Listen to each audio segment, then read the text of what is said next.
Hai Miss, nama saya Nur Ain Soleha. So, boleh ke Miss cerita macam mana latar belakang Miss? Latar belakang tu maksudnya perkenalkan diri ke? Okay. Hai korang. Rasanya Kak Kitty macam biasa lagi cakap bahasa Inggeris kot je Boleh. Okay, as you guys already see in the magazine, my name is actually Nur Ain Siti Harman, but UMK know me as MCT. Therefore, the whole city call me by that name, okay? So this year I'm 26 years old and I just graduated last May, this May. I just graduated this May and I'm the owner of I actually own 3 different companies, but the one that you guys know me in the magazine is Kway Teow Lipat, is it? Yeah, so I do have another 2 other business, which is another, one of it is a F&B franchise. I took up a franchise as a side income, and then I also own a construction business. But then during my time in UMK, I'm more focused on my Kway Teow Lipat, which is like macam muka beli kedai, masak-masak goreng-goreng kway teow like that. Oh. Okay, thank you Miss. For the second question, apa yang membuatkan Miss menceburkan diri dalam bidang perniagaan? To be honest, right? Because if I don't do the business, I cannot graduate, that's all. Because like, kalau you guys tak aware, SAE kan, kalau you guys nak graduate, you guys kena buat business tau. So on your 2 final year in university, you guys kena buat business. And business tu kena valid, kena solid, kena relevant, things like that lah. Which is like, selama 2 tahun tu, semua student pun buat business masing-masing kan. So, everyone just follow the path lah. But if I can be frank with you, I started this business when I was 2nd year in university. Like directly after COVID, it was not mistaken lah. Okay, one of the reason is because I think like I found a correct opportunity during this time, right? Out of the blue, I found a shop in Ipoh that I can rent out for a very cheap price. Sewa pun murah, location pun elok, tempat pun bagus. Therefore, I just take the opportunity and directly establish my company then by then lah. Faham, wow. Okay, Miss tak pernah mengwowkan kita orang. Okay, untuk the third question, boleh ke Miss cerita latar belakang syarikat Miss dan produk yang Miss usahakan? Okay, for the Kway Teow Lipat, it's just a simple focus shop, right? Macam biasalah makcik-makcik macam orang yang berniaga business makanan, it's just as simple as that lah. But we mainly focus on buat Chinese fusion, which is kita orang buat kway teow and mee and things like that lah. Okay. The reason for me to actually choose this business because I was doing an internship under one company, and this company specifically, saya nak cakap company ni dia ada kilang. Okay, so time Kak Kitty intern bawah dia, kilang dia ni, cili dia ni tak boleh, tak ada pembeli tau. Okay, so dia ambil lah inisiatif untuk buka kedai tepi jalan, and kedai tepi jalan ni dia jual kway teow. Okay, so kalau korang tak tahu, SAE dia kena internship setahun tau. So SAE kena internship setahun, jadi Kak Kitty pun fikir lebih baik Kak Kitty cari tempat intern yang Kak Kitty boleh belajar betul-betul kan. So Kak Kitty pilih lah company ni. Okay. So selama setahun Kak Kitty intern tu, Kak Kitty pun terus belajar resepi dia. Kak Kitty tengok cara dia masak, Kak Kitty buat cara dia masak and everything. And then Kak Kitty rasa macam business ni senang je nak buat. In the sense senang je lah nak buat kan, sebabnya you just hafal dia punya menu, you ubah sikit-sikit ikut apa yang orang dekat tempat you suka ataupun culture tempat you suka, and then you buka kedai you sendiri. So macam itulah terinspirasinya, oh tak apalah buat bisnes ni lah untuk graduate university. Macam tu. Apa keistimewaan produk-produk Kak Siti? Macam klise je kalau jawab soalan ni. Kak Giti rasa kan, dia tak adalah istimewa pun, tapi makanan ni kan dia macam ikut preference tau. Dia macam kadang-kadang macam tu kan, ada orang suka laksa siam, ada orang tak suka, ada orang suka laksa sarang, ada orang tak suka. So apa yang mungkin membezakan setiap, you know, just like hawker with another hawker, it's only like apa yang dia buat, resepi dia yang dia tahu kalau orang ambil pun orang tak boleh tiru. So under Kuih Tiaw Lipat, satu-satunya yang menjadi resepi adalah sambal cili paste kita lah, sebab kita buat sendiri berdasarkan resepi turun-temurun keluarga. So tak kisahlah siapa pun tahu kecap apa kita guna and then like kat mana pembekal kita, apa barang kita letak dalam makanan tu. Kalau dia tak ada the recipe of our chili paste, dia takkan boleh buat exactly the same taste yang kita buat. Faham. Okay, untuk Ain last, tapi nanti Hanis akan sambung lah. So soalan yang kelima, macam mana Miss Kitty promosikan produk ni ke pasaran tempatan dan juga luar negara? Okay lah, untuk luar negara I think it's impossible lah currently But for tempatan, how do I actually do? It's actually like, okay, my main shop is actually in Ipoh. Okay, so my main shop is actually in Ipoh. So during my time, okay, after dah 1 year internship, so I need to go back to university, right? I need to continue my study, right? So I actually asked help from UMK to provide me stall there. Okay, sebab kan depan korang kampus tu Jeli. Korang Jeli. Sebab dekat kampus kota, dekat Kota Baru, depan UMK ada kedai-kedai kecil tau. Macam store kecil untuk siapa-siapa student dia nak berniaga. So Kak Siti just recognize that as an opportunity lah untuk, you know, sebabnya bila orang you duduk dalam kawasan universiti, dalam satu kawasan universiti tu ada orang berlainan negeri lah, berlainan bangsa lah, macam tu kan. So part of the strategy was to actually to take a shop there and then introduce people to my food. Okay, so during my time in university, I actually tak payah buka kedai lama pun. Kak Siti rasa maksimum Kak Siti buat kedai 2 jam kot, paling cepat 1 jam setengah. Sebabnya selepas seminggu kita berniaga, so satu UMK tu pun dah aware makanan kita yang central, so kita start tengok order daripada WhatsApp. So sebelum kita buka kedai, contohlah kita buka kedai pukul 6 petang, so order WhatsApp pun dah masuk. Okay, so Kak Siti just buka kedai untuk siapkan order semua, and nanti ambil sikit order daripada kat kedai, and then lepas 2 jam Kak Siti berniaga, Kak Siti tutup lah. So we feel like it's quite a good strategy lah, sebab sekarang bila Kak Siti dah habis belajar, orang akan sentiasa, contoh kalau Ain dah duduk daripada Selangor, tiba-tiba kalau Ain macam hari ni nak pergi sekolah, nak makan makanan Kak Siti, Kak Siti automatik akan ada dah customer daripada Selangor.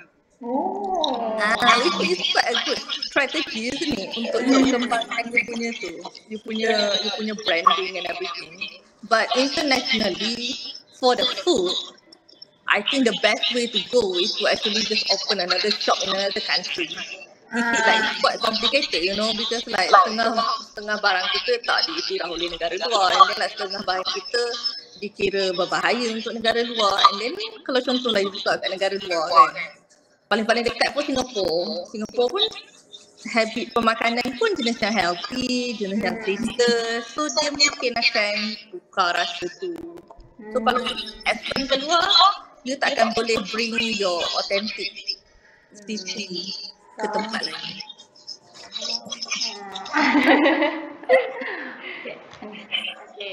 Hai Miss Kitty. Saya Hanis, so saya akan sambunglah dengan soalan seterusnya. Okay. So soalan seterusnya. Okay. So kotak lipat ni kan dah lama kan Miss. So macam mana Miss kekalkan kualiti produk kotak lipat ni dari tahun ke tahun? Oh, itu senang je. If you don't know, for you to become part of our staff, you have a very strict routine yang you kena follow lah, okay? Sebab kita ada customer yang datang daripada jauh, mungkin like macam setiap kali holiday dia datang untuk makan. Kita datang daripada Kedah ke, datang daripada Selangor ke, okay? So siapa saja yang nak bekerja dengan kuih lipat, dia akan lalui a very strict routine untuk kita jaga kualiti makanan tu. So, bila melibatkan makanan, apa kualiti yang kena jaga? The freshness of the item, you know, and then like macam contoh char kway teow is like subjective things tau, yang macam kita orang makan, kalau mengikut expectation orang, dia kena ada the wok hei tau. The wok hei tu adalah rasa, bila dia masak tu dia ada rasa kepanasan kuali tu. Rasa macam arang-arang je Yes. So, bila you bekerja atau nak bekerja dengan kuih teow lipat, you akan menjalani proses bekerja yang sangat macam mana, bukanlah rigid sangat pun, tapi every time I taste the food, if the food out, I rather just throw the thing inside the rubbish daripada hantar tu ke meja customer. Okay. And sebagai staff kita selalunya akan bertanya kalau you ada pengalaman dalam bidang F&B. Sebab selalunya orang yang ada pengalaman dalam F&B ni, dia somehow they are quite learning in things. You know, you boleh belajar benda tu lebih cepat. So, kita, contoh kalau kita nak jaga kualiti kita kan, kita akan tengok measure daripada berapa sukatan minyak you letak, you know, macam mana you tumis barang tu, macam mana you jaga api, which is like very important factor. Sebab tersilap api sikit dia kerja tu kering sangat. Tak kena dengan api dia pun lah kerja tu basah sangat. Lepas tu orang tak suka. Macam tu lah. Mesti nak selalunya kita akan training you for good 2 weeks. Sampai kita rasa every time you keluarkan makanan daripada kitchen, makanan tu sedap. Therefore baru kita fully trusted untuk masak for the whole day. So something like that lah. Itu je lah cara yang kita mampu untuk jaga kualiti. Tapi of course lah, benda yang kita jaga everyday is like our punya ingredients, you know. Dengan kuih teow lipat, kita tak guna bahan mentah lebih daripada 2 hari. Okay, so contoh hari pertama bahan mentah tu tak habis, kita tambah dengan baru, and hari kedua tu kalau dia tetap tak habis, kita akan buang terus. We didn't care about the cost. Sebabnya tak nak nanti orang keracunan makanan ke. Lepas tu benda tu kalau dia tak fresh, dia tak sedap tau. Especially macam ayam, kalau dia tak fresh, dia ada certain rasa kan dalam mulut, macam pelik-pelik sikit rasa dia tu kan. So benda-benda macam tu lah yang kita try avoid. Wow. Wow lagi.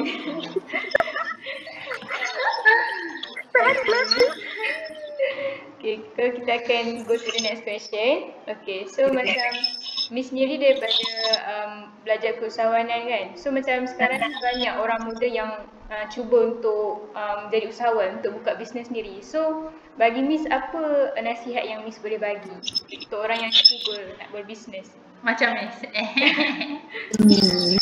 Nasihat rasa ni kan, macam selalu orang kata lah kan, people in business that actually the one that really can do the business are the one that really have interest to do the business.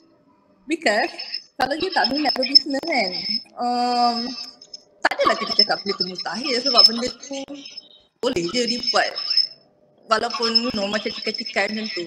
Tapi kalau you tak minat, the things that will make it harder, contoh kan, tiba-tiba nanti business you always ada problem. Contoh hari ini problem A, besok problem staff, besok sale tak cantik, lusa kedai tak ada orang, bulan berikutnya tak ada cuti sekolah, lepas tu customer pun kurang. Lepas tu kadang-kadang contohlah staff you ada emergency, and then ataupun tiba-tiba lepas tu supplier hantar kuih teow, satu pecah-pecah ke, dia tak cantik kualiti dia kan. Kalau you tak minat business, it's going to be very hard for you to continue doing it. Alright? Sebab walaupun you buat business daripada rumah, contohlah you buat dessert, contoh you jual kek batik premium kan, Cuma lepas tu you jual, okay, RM16 satu hari. Tiba-tiba sepanjang seminggu tu you terima order satu je. Cukup. Kak kita rasa cukup. Sebulan you mesti dah fed up lah, tak nak buat. But people that have a business minded, they tend to like this kind of thing. You know, like me. Okay, hari tak ada cuti sekolah, aduh, sales drop. Lepas tu, lepas daripada hari raya, confirm sales akan drop. Lepas tu nanti, contohlah staff kita ada emergency, dia tak boleh datang. And then tiba-tiba hari tu, mungkin kita tak sedia bahan mentah banyak tapi kita ramai customer. This kind of problem bila you hadap hari-hari, kalau you minat, you rasa macam syok ni hari-hari ada problem. Problem A ada problem B, ada problem B, ada problem C, tak pernah selesai. Tapi kalau you tak minat business, I can guarantee you 100% the moment 1 month you do a business, you will give up already.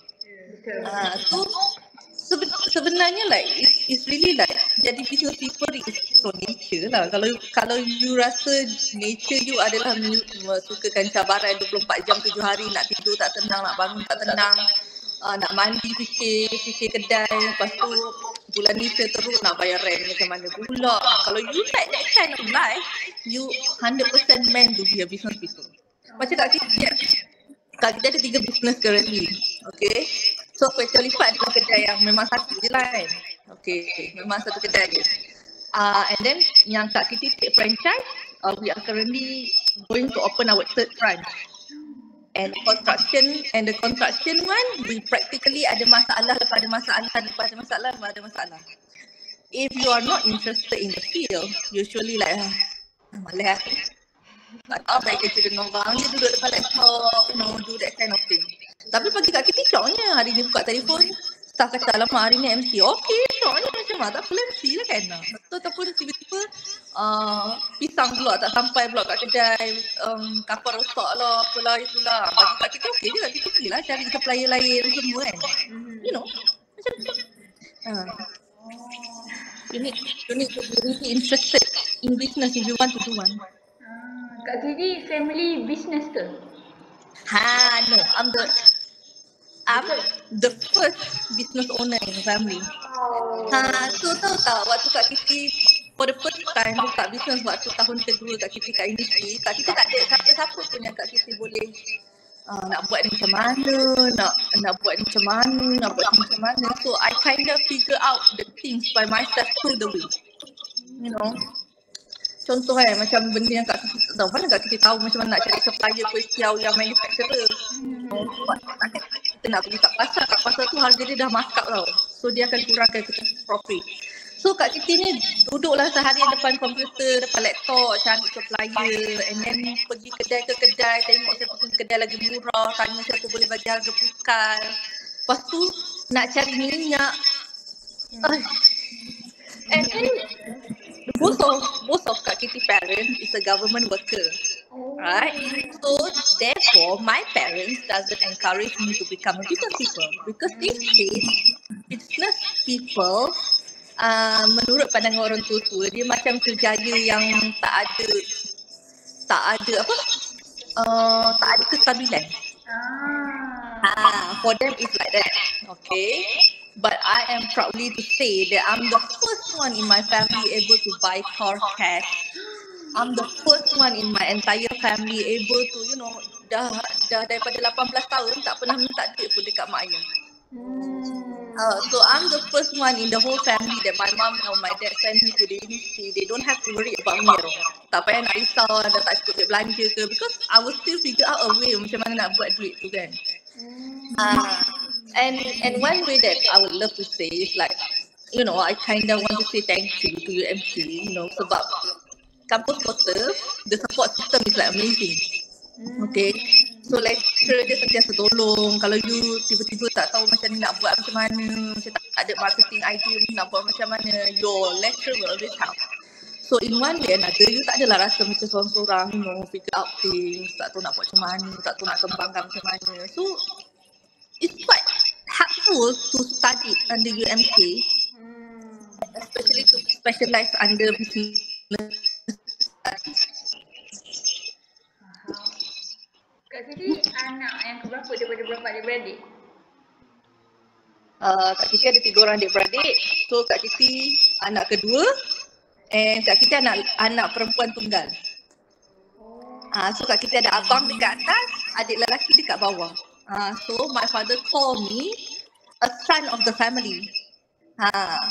Sebabnya anak lelaki dia still like macam like my brother just graduated also, still figuring out things in life, tengah fikir macam mana nak lalu kehidupan sebagai alam orang dewasa. But I'm the daughter, already figure out things very very fast in life. So my father called me the son of the family. So every time my sibling ask money, then I give. Mama sugar. I want something right. It feels good actually. Ya. Kak Kiti tengah jadi baby sugar ke? Kita boleh volunteer.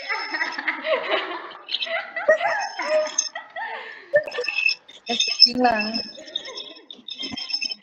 Okay, boleh teruskan lagi. Kak Kiti. Okay. Soalan seterusnya. Okay. So dalam bidang perniagaan ni mesti dah ada naik turun dia kan. Okay, so dalam bidang perniagaan ni terutamanya macam mana, apakah ataupun siapakah yang selalu menjadi sumber inspirasi pada Kak Kiti? Diri sendiri ke? Sejujur je lah kan. Sebab kita tak adalah role model kan. Memang tak ada langsung siapa-siapa yang boleh jadi role model kan. The only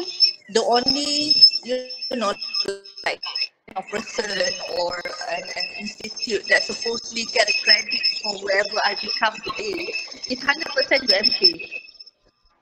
Yeah, because before I enter UMK, right, sebab ada soalan berikutnya, soalan tu tanya pasal apa yang Kak Kiti buat sebelum Kak Kiti ceburi bidang perniagaan kan?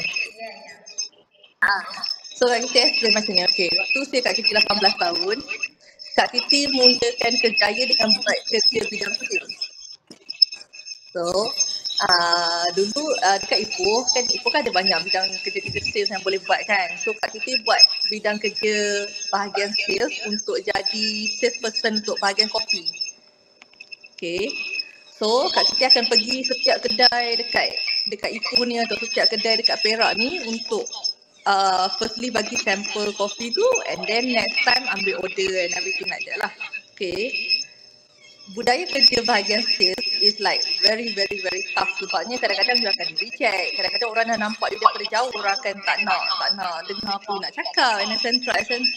Right. Tapi kelebihan kerja bahagian sales ni, you will become tougher compared to normal people. Sebab you akan belajar skill by skill tau. Contoh okay, bila you guna ayat macam hai saya salesperson daripada syarikat kopi A, saya nak bagi tester benda ni, akan ada ramai orang akan reject you, is it? But slowly and slowly you will learn a skill to do the business. You akan mulakan ayat you dengan I come from the syarikat kopi A and this thing is free. Okay, I'm just going to give it for you for free for you to test it. And then, you just take it first, let me have your contact information and everything. If you like it, then you text me back another 1 week and I'll send you the coffee and I'll become your supplier. Right? So slowly you akan sedar like, untuk you convince orang beli you punya produk, you kena cakap kalau orang tu tak setuju, ada step B dia yang you boleh cakap sampai orang setuju untuk ambil barang. And then, jadikan you sebagai diorang punya, salesperson lah, which like commission akan hide on you lah. So this job actually train you to understand that rejection is very normal. Something you going to dealing for satu hari tu you tak ada langsung, you dah pergi sampai beratus-ratus tempat tak nak ambil you punya produk. And this kind of job will bring you to jump up. Yang akan meraihkan alasan orang tak nak jual tempat. And then after that you can learn the skill and you will start to become very very good. And then after Kak Kiti buat first job, Kak Kiti actually ada company that yang Kak Kiti tak ada lah. Okay. Kak Kiti tak tahu kan satu hari duit tak ada anak dulu. Ada.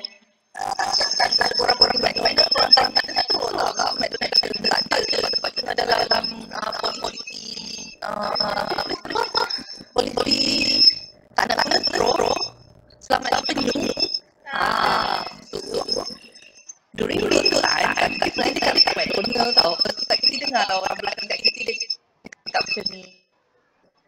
Susah lah tak bunuh orang nak bunuh nak bunuh kan nak bunuh mulut ke macam tu lah kan. Okay. Lepas tu kat kita tu sedar tu benda. Oh rakyat Malaysia ni kan tak suka minum tak guna straw. Lepas tu Kak Kiti pergi ke Tabau. Okay, Kak Kiti pergi Tabau ke Alibaba ke macam tu lah. Kak Kiti cari the metal straw tau. Straw yang besi tu. Okay. So Kak Kiti sedap. Okay, Kak Kiti ada opportunity untuk jadi sedikit kaya hanya dengan provide straw dekat orang. Jadi Kak Kiti beli straw tu daripada factory dekat China for 30 sen, 20 sen. Satu set tau. 30 sen tu satu set. Okay. And Kak Siti jual dia dengan harga RM10. And during those time, straw tu adalah macam benda yang memang orang akan beli tau. So setiap kali Kak Siti import dari China, Kak Siti letak dekat Instagram, straw tu akan habis. So Kak Siti order second fresh, third fresh, fourth fresh, dia akan habis. Sebab orang tak nak guna mulut kan. And then after that MCO hit lah. Sepatutnya sebelum MCO hit tu Kak Kiti ada plan untuk actually approach company a few company untuk kan Kak Kiti nak cakap supaya straw tu boleh dijadikan sebagai donkey time penting dinner. So Kak Kiti dah siapkan segala proposal, segala presentation punya slide. Jadi MCO hit selama 2 tahun, so business tu macam tu je. Tapi ikutlah sebab lepas tu Kak Kiti pun dah masuk UMK, Kak Kiti tak payah buat bisnes juga. So that's maybe become a factor on why suddenly Kak Kiti join dunia bisnes, right? Tapi the only people yang really I think deserve to really get the credit is really the UMK, especially the lecturers, orang yang non-stop kata like you don't have to be scared, it's just a business thing. Kalau you gagal pun dia boleh buat benda baru. Gagal doesn't mean that it's going to fail forever. And then bila you tak tahu macam mana nak buat marketing, MK akan carikan orang untuk bagi talk. Bila you tak tahu macam mana nak buat company finance, MK akan ajar one by one, hand by hand macam mana nak buat. And then contoh kan, sebelum Kak Kiti masuk UMK, Kak Kiti tak berani tau nak sewa kedai sebab Kak Kiti tahu risiko dia tinggi. Sewa bukan murah, lagi nak bayar bil air, bil elektrik, nak bayar kos pekerja lagi. But because of the encouragement yang UMK bagi, it somehow make me more confident in myself. Thinking like idea tak boleh kita ambil je risiko ni. Kalau tak ambil risiko ni sampai bila nak belajar. Kalau tak belajar daripada cara ni, sampai bila nak buat bisnes daripada rumah. Baik kita try sewa kedai. I feel like it's all credit to the residents in UMK.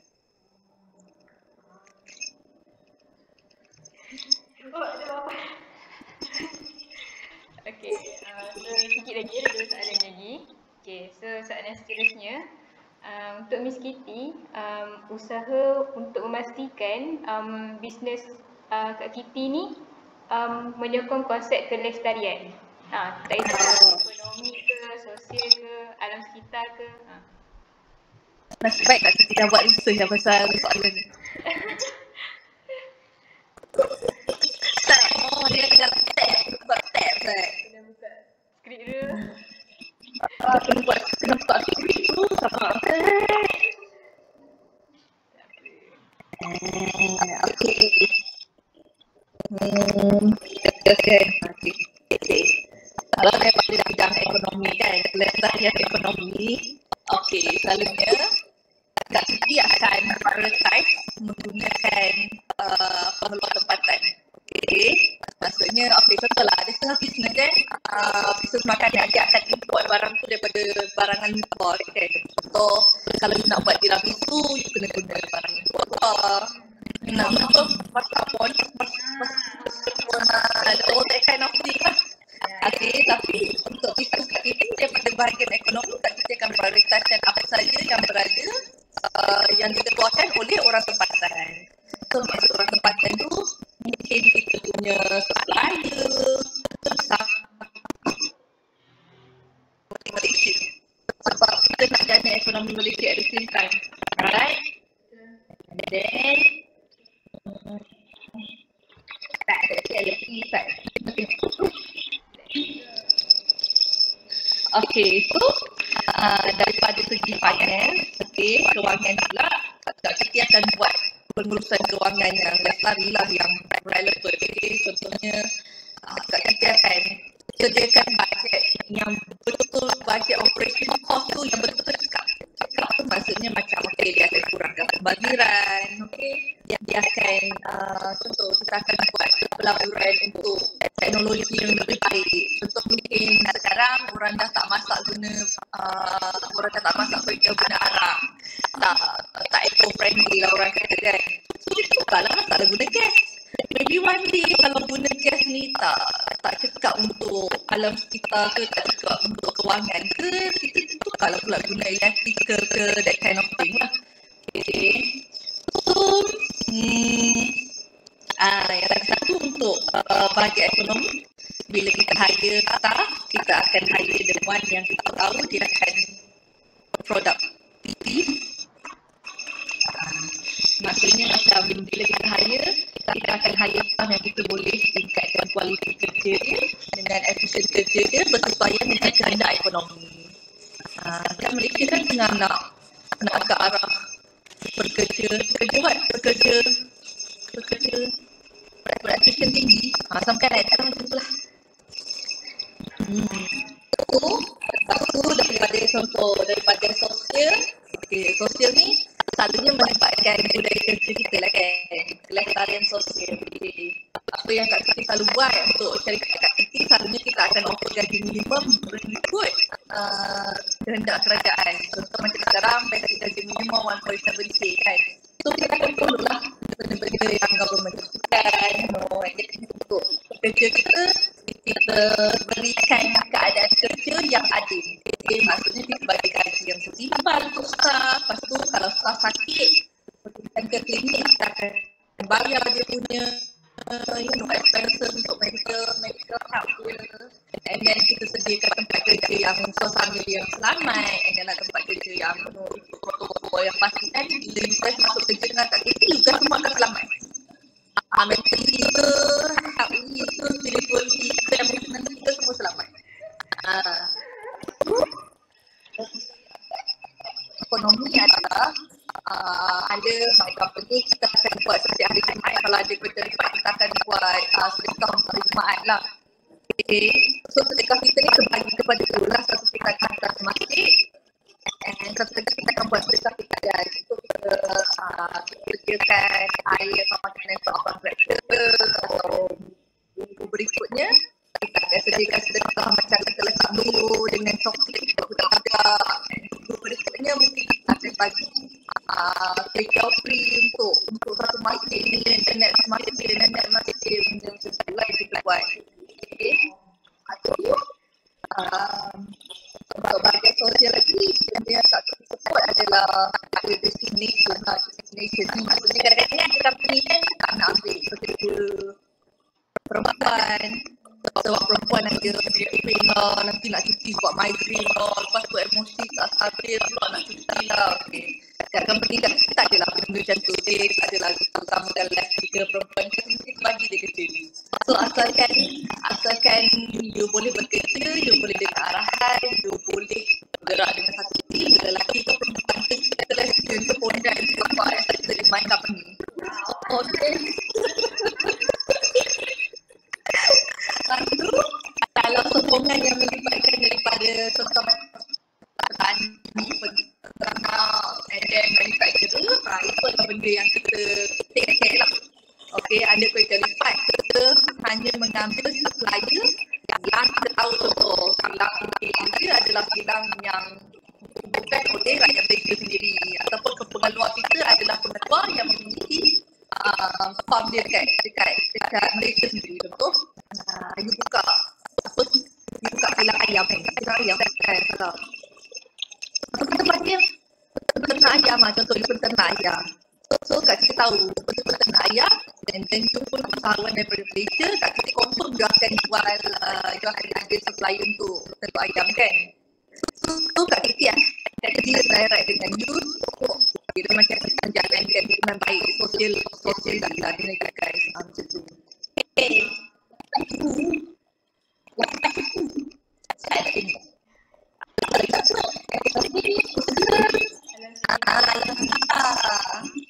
Okay. Satu benda yang kita lipat stand correctly ini sangat jelaskan dari arah kita. Okay. Kalau kita tahu dekat benda lipat kita punya packaging akan kotak. Kita guna kotak yang tinggi macam tu. Plastik. Kenapa tak nak guna plastik? Sebab plastik kan dia macam susah nak kita muda kan. Ada setengah plastik tak boleh kita muda ke ada setengah plastik yang kita boleh nak tukar dia kepada benda baru. Therefore kita tahu nanti plastik tu akan berakhir dekat landfill. Akan berakhir dekat tempat pembuangan sampah. Tapi kita 100% tahu tentang kita sendiri. Okay. So kita tukar kita pada packaging dekat kedai daripada guna politik kepada guna kotak. So itu adalah salah satu usaha kita untuk menjaga alam sekitar lah. Okay. Then kita sangatlah mengutamakan ataupun menggalakkan customer kita untuk bawa packaging sendiri. Okay. Kita duduk dekat kawasan, kita duduk dekat kawasan penduduk. And kita punya kawasan adalah macam kawasan penduduk, lepas tu kita dapat duduk kat tengah, lepas tu kawasan orang nak pergi kerja, macam tu lah. So customer selalunya adalah customer yang dah nak pergi kerja, so dia stop kerja beli makanan kat kedai-kedai yang drive macam tu kan. So kita selalu galakkan customer kita, kalau kita macam nak bawa bekas Tupperware sendiri, bawa lah nanti kita isi dalam bekas Tupperware.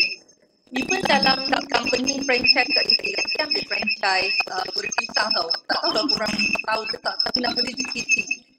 GPC? Macam mana? GPC tu dia dah ada, dia sampai dia paling banyak kat KL, belah-belah Selatan, tak berapa sangat tau.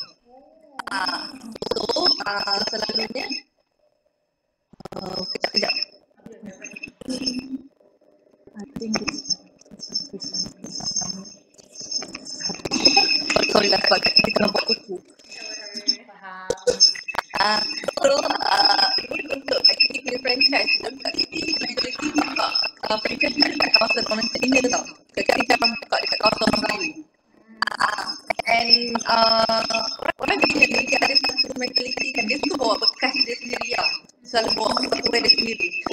Ikut lah buat tau sebabnya bila dia orang bawa bekas dia orang sendiri, kita pun boleh buat bajet kata daripada segi packaging. Iman yang nanti kita pun berjaya jalankan kami buat website kita terhadap pelestarian alam sekitar. Like that. So, untuk lagi satu, dalam pelestarian alam sekitar ada lagi satu bab yang melibatkan punya bahan mentah tau. Contoh, rasanya bukan tak beza sangat kot, rasanya negara luar kot. Negara luar dia cuba kurangkan angkatan ikan. Sebabnya bagi negara-negara ni, ikan ataupun haiwan-haiwan yang hidup di dalam laut ini ada kepentingan pada ekosistem dunia. Jadi ada setengah negara tak menggalakkan rakyat dia untuk makan banyak produk yang melibatkan air. Seperti ikan ke, kentang ke, macam tu kan. Okay. So daripada pihak berterlibat itu memang tak guna banyak. Dia tak guna banyak benda-benda yang ikan lah. Benda kita guna dah. Kerang. Macam ada. So one way nanti kita pun menyokong lah usaha untuk katakan banyak-banyak. Kan tak ada siapa pun pakai ikan kan. Betul juga. Kita punya kelestarian alam sekitar kita kan.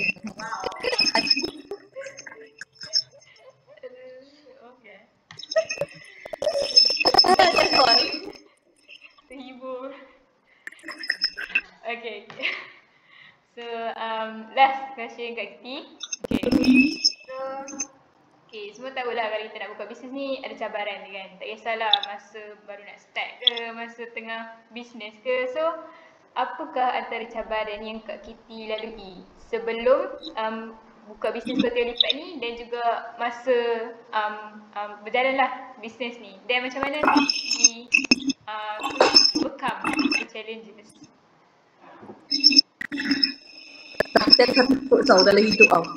Quotes ni dia kata, kat kita punya quotes lah, you need to do it no matter how hard it is. Even if you need to cry so hard because of it.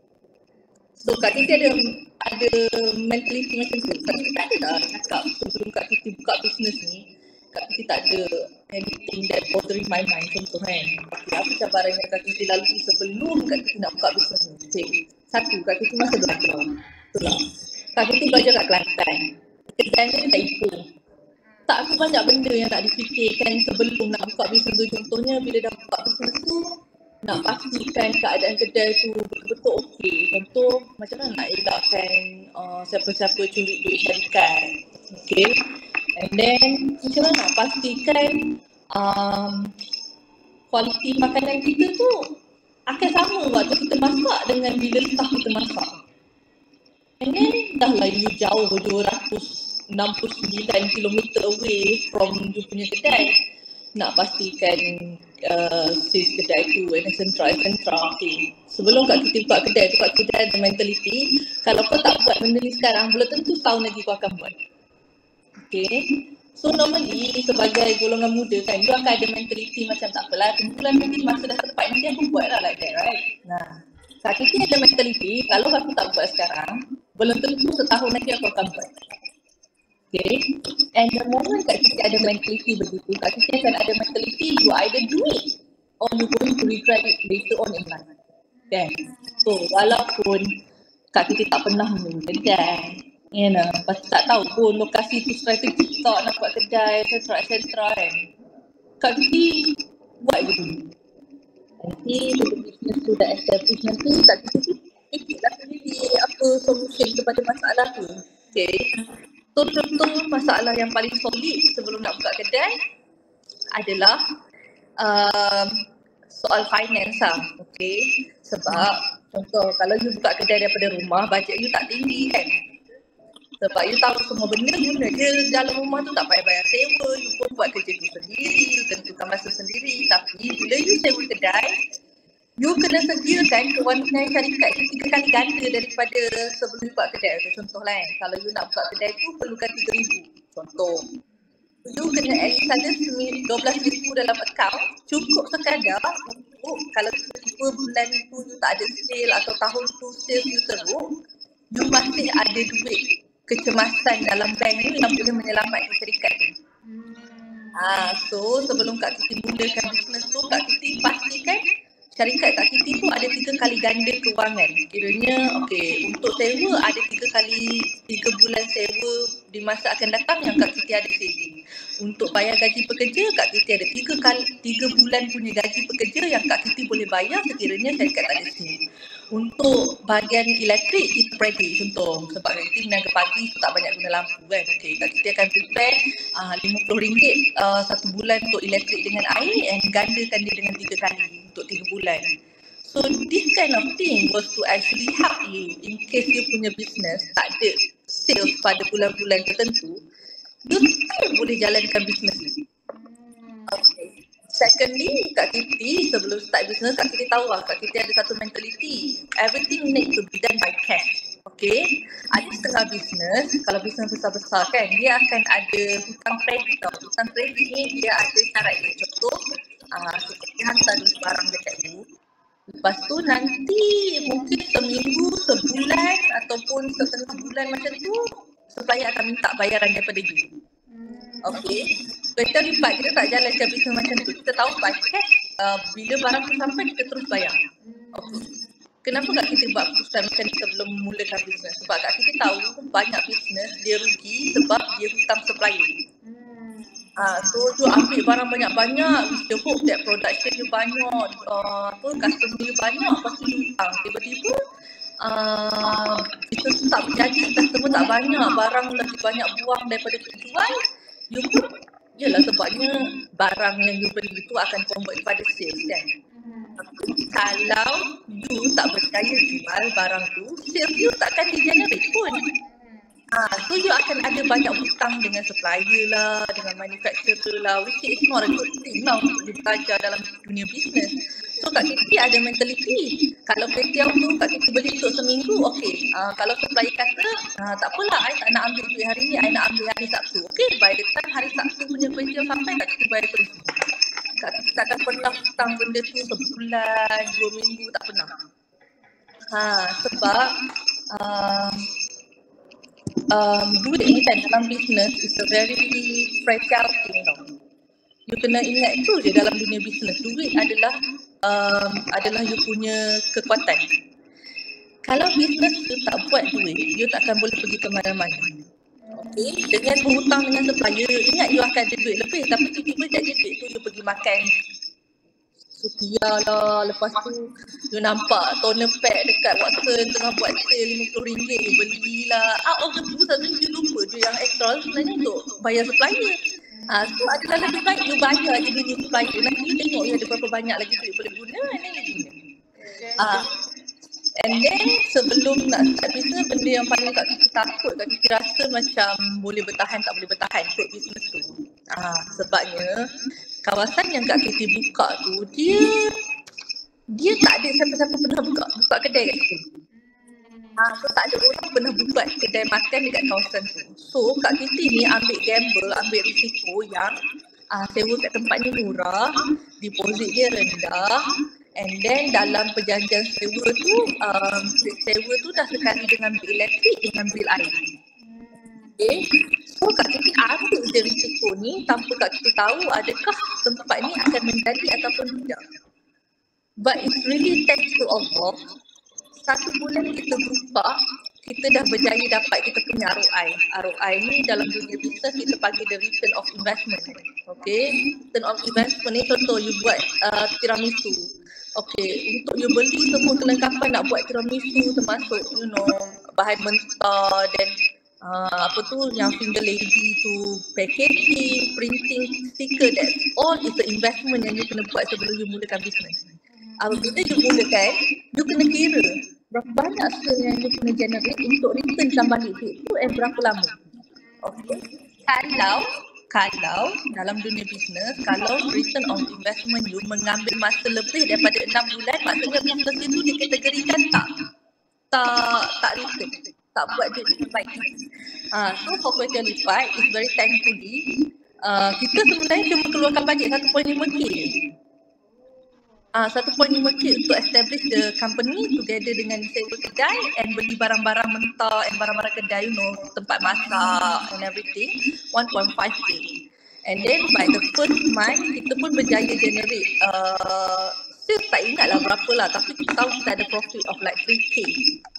So for the first month tu 1.5k kita dah bayar segala hasil beli barang-barang untuk company, and 1.5k adalah profit untuk kita, which is like not bad for someone yang tak pernah buat business, So after that we improve lah, sebab lepas tu kita dah ada peminat kita sendiri, kita dah ada customer sendiri.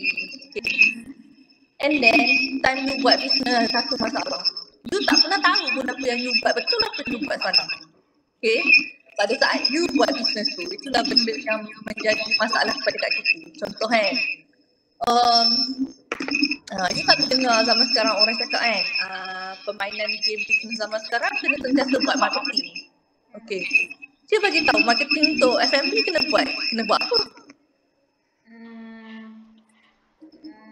Konten TikTok So normally orang akan cakap buat konten TikTok dengan panggil influencer datang kedai.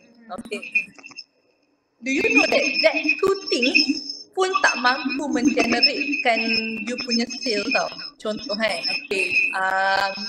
Influencer paling murah yang kway teow lipat panggil akan cost around RM300. And the most expensive will be 1.5k. Okay. Walaupun lah you panggil influencer paling famous kat Malaysia sekalipun, kalau influencer tu tak relevan, contohlah dia lebih popular dengan orang yang duduk di kawasan KL, tapi kita panggil dengan harapan orang yang duduk kat KL tu akan datang tipu untuk makan kat kedai kita kan, belum tentu investment tu akan worth it tau. Sebab pernah dekat kita panggil Kak kita tak ingat lah siapa, tapi Kak kita rasa dia lebih popular ke KL ke Kedah macam tu lah kot. So the price is of course tak include dia punya travel allowance dia, petrol minyak dia, and bila you buat and then you tak ada customer pun lepas tu. So for the whole month investment yang you dapat tu tak ada return. Okay.